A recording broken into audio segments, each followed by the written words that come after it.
రాష్ట్రం విడిపోవడానికి కూడా కారణం గోదావరి జిల్లాలో పచ్చదనం. ఆ శాపం తగిలేసినట్టుంది.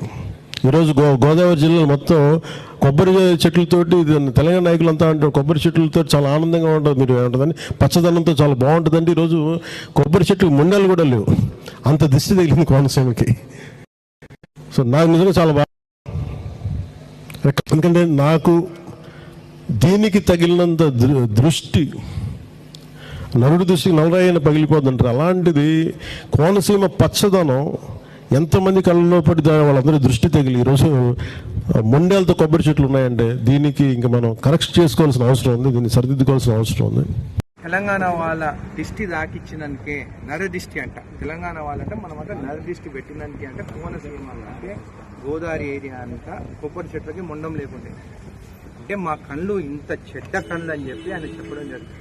నేను ఒకటే అడుగుతున్నాను, నువ్వేమో డిప్యూటీ సీఎం ఆంధ్ర, వచ్చి ఉండేదేమో రోజు హైదరాబాద్లో, ఇన్ని రోజులు బిజినెస్ చేసుకునేదేమో హైదరాబాద్. నిజంగా మాకు నర దిష్టి కానీ ఇంకొకరు బాగుపడొద్దు అనేది ఉండుంటే మీ ఆంధ్ర వాళ్ళు ఇక్కడ బిజినెస్ చేసుకోగలుగుతారా? ఇరిగేషన్ ప్రాజెక్ట్ చేసుకుంటున్నారు, కన్స్ట్రక్షన్లో మీరే ఉన్నారు. ఆయన కానీ ఒక్క మాట వల్లనే మేము ఏమైనా అంటున్నామా? బిజినెస్ చేసుకున్నాము, ఫ్రెండ్లీగా ఉన్నాము. అట్లాంటి ఈరోజు నువ్వు ఒక ఇంత పెద్ద మనిషివి, నువ్వు ఇట్లా మా తెలంగాణ ప్రజల గురించి, తెలంగాణ గురించి మాట్లాడడం తప్పు, నేరం. నువ్వు క్షమాపణ చెప్పాల్సిందే అని చెప్పి కూడా నేను తెలియజేస్తున్నాను.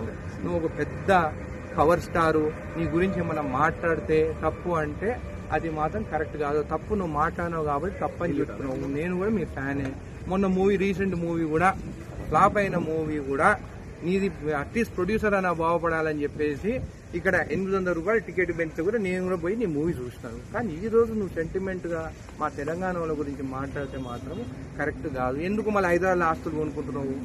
మాది నరదిష్టి అంటున్నావు కదా, మరి మీరు బాగుపడితే మేము చూడలేము కదా, ఎందుకు హైదరాబాద్ ఆస్తులు కొనుక్కుంటున్నావు? అన్నీ అమ్మేసుకొని పోయి విజయవాడలో ఉండరాదా?